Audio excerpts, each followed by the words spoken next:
Ano nga ba yung mangyayari just in case na ibang ID yung gamitin mo sa pag-verify or pag-upgrade ng GCash account mo?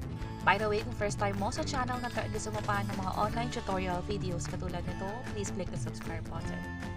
Ito yung tinatanggap na ID sa GCash. Dati allowed pa yung senior citizen ID o yung iba pang mga ID natin. Pero ngayon, ito na lang national ID, mapa-card type man or yung papel na piniprint or yung digital copy ng national ID.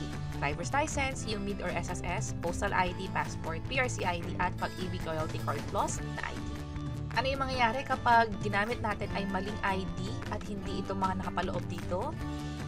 Ganito yung may encounter nating error. Make sure you're taking a photo of the ID you initially selected. So, madedetect ng system kung hindi pala yung ID na pinili mo yung pinaka-pipicturean mo. Katulad sa case na to, ang pinili ko ay yung Pag-ibig Loyalty Card Plus. Na-detect na iba siya. That's why nagkakaroon ng error at hindi makakapag-proceed sa mga next step. Pero nung sinubukan ko na yung mismong ID, katulad nito, Pag-ibig Loyalty Card Plus nga, nag-proceed naman siya sa pagkuha na ng selfie at the rest ng step ng pag-verify. Katulad nito, pinrovide na yung mga information tungkol sa'yo, and then civil status, yung sa work details mo or yung source of income, at marami pang iba dito.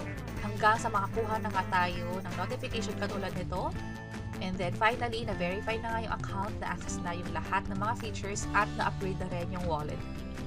And that's it. Sana nakatulong tong video na to. Kung interesado kayo kung paano mag-register, yung step-by-step guide, kung ano yung na-encounter naming issue or yung actual experience namin, pwede nyo i-check itong video sa bandang baba. Sana makatulong.